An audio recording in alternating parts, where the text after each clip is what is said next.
اقدر اعرف ازاي انه الدواء اللي حضرتك بتتكلم عليه او الالياف اللي حضرتك بتتكلم عليها مناسبه لكل شخص بيجي؟ هل في ناس ممكن ما تجيبش معاهم نتيجه، في ناس ممكن يبقى مش مناسب لطبيعه جسمهم، ولا ايه؟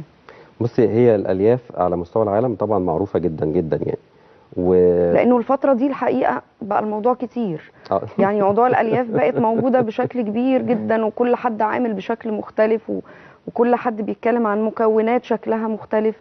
بس احنا نعرف ازاي مين يناسبه ايه؟ بص، هو دايما يعني في جهه فاصله اللي هي تصريح وزاره الصحه، او وزاره الصحه بتقول بيخسس وما بيخسسش. يعني دي حاجه فاصله في الموضوع يعني.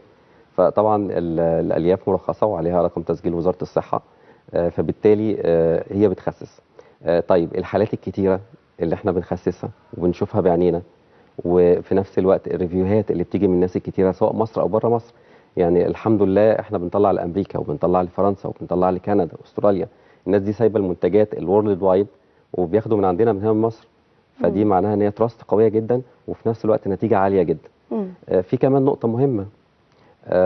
يعني حته ان وجود العياده، يعني لو في شخص حابب ان هو يتابع معايا في العياده اهلا وسهلا بيه، بيقدر يشرفنا وبنتابع مع بعض.